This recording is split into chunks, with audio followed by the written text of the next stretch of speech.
Well, you finished the ship trip, and then you went into a studio, I think, in North London. Yeah, So you had one song written then. I did. Yeah, and what was how did you pick it up after that? Well, then I just had the studio for 2 years and just did lots of record shopping, finding samples and just slowly building each song, and then finding singers and finding musicians. And What was there must have been one sample that you thought, well, this is the sample that I was looking for, and now Yeah. I found it. Is that what's? it's a sample from the song Angels. It's an Argentinian composer. He's called Jorge Lopez Ruiz, and he's now about 78 or 80 years old. And When you heard this piece of music, what did you think? my friend played it to me. We were at his house, and I just, whenever I hear a sample, I know immediately what to do with it and my plan for it. So, you know, I probably was very rude and stopped our conversation straight away and just went silent and went home and started making it. But we got in touch with him, and he didn't let us use the sample at first. So I was heartbroken, and I'd finished this track, and it was perfect. And Did he hear the song?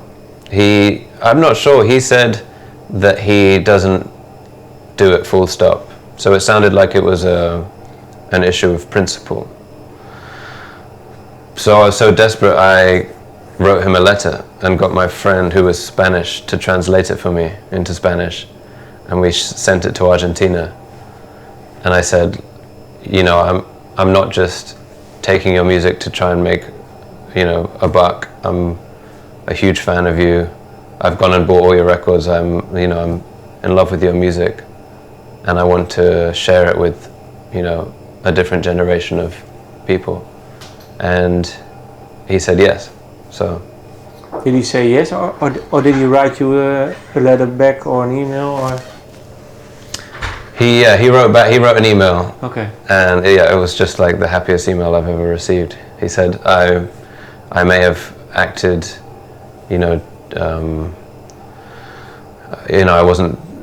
I overreacted, or I was acting too soon. I made my decision too quickly, so I reconsider, and thank you for your letter.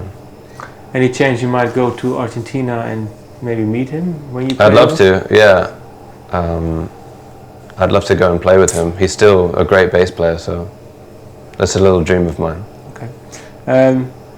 Well, we all already mentioned Charles Bradley's song too.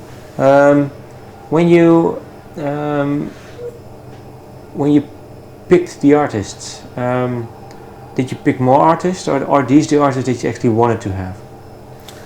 I'm trying to think. Yeah, I think a lot of the time, if the artist wasn't there, then the song would kind of go in a different pile. So I think pretty much all of them were the first choice. And what was it for you? What was it like for you to work with De La Soul, for example? De La Soul was, to be honest, it was probably the least fun of all of them, because I didn't actually meet them, so it was over the phone. I was still excited that it was De La Soul, and you know, we had a nice conversation about what the song was about, but I would have had more fun if I got to go in the studio with them, because working with Charles and with BJ and all these other people, I got to fly over there and actually engage with them and have a creative process with them, and that was, you know, and just have some memories with them. I think that's important. Yeah. So when I listen to the record, I have these very happy memories. What is the memory you have with When Your Lights Go Out with Leanne? With Leanne. Yeah. Well, that, because we already knew each other quite well, so that, in contrast with all the other sessions where I was quite nervous and it was all quite new and exciting, with Leanne it was very homely and relaxed, and she came to my studio and we just kind of hung out, and you can probably hear that in the song. It's very just at ease with itself. Now the album is called God First. Yes. Are you a religious person? Not particularly, but I often think about it in terms of music and improvisation. I think with most other aspects of life and the universe, I look at mathematics and science, but listening to people improvise, especially a lot of very special jazz records that were coming out in the late 60s and 70s, there's just something I can't put my finger on, and I almost refuse to believe that it's mathematics. So there's that kind of romance to it. And for me that's interesting because I think a lot of people do that with religion in general. They refuse to think about it in terms of science because it's comforting. So I do exactly the same thing with music and with improvisation. Can you explain a bit more? What is it? What is the godlike stuff and what is the mathematics within music? So I was saying the mathematics side is how I explain most aspects of my life and what I see around me. But the one exception to that is music. And I can kind of almost admit to myself that maybe that's doesn't make any sense, but I'll look past it because I want that kind of romance in music. Meaning that it's actually some sort of beauty that can be recreated or... Exactly, or explained. Yeah. And especially, I'm talking mostly about improvised music because there's a real connection between a group of people. Yeah. And I'm sure someone out there will try and explain to me that there is a logical reason for it, but I will close my ears. But don't you think that even though we as mankind are pretty smart, that maybe we aren't as smart as we think we are, so there might actually be some sort of level of communication that... Totally. That's why I found the film Interstellar so interesting, because I think they were talking about love being a fifth dimension, which I thought was fascinating. That's how he communicates with his daughter in the film. And that made me think what you just said is we still don't know all the answers. So. But didn't you have, when you worked with Bombay Bicycle Club, when you have 4 people, that if you compare how you work together, let's say when you knew each other a few weeks and when you worked maybe after 3 or 4 albums, that there was some sort of sense that you actually knew each other better than you might have if you encounter someone and only know for a few months. Sure. So that lifts your music too.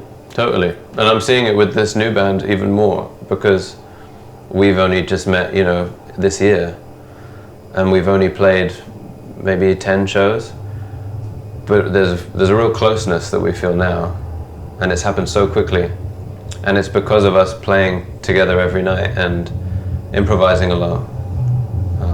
So I think, it creates deep connections with people. So that's for you to explain the title God First. Well, there's a couple of layers to God First. One I was just trying to explain, but the other is just the influences of the record. They all had one thing in common, which was God and the church. So whether it's soul singers like Donny Hathaway and Stevie Wonder and all these people, they learn all their craft from Sunday school, from playing in the band at church. And then I was listening to a lot of classical music, Anton Bruckner, who wrote his music on an organ in his church in Germany, and then a lot of spiritual jazz,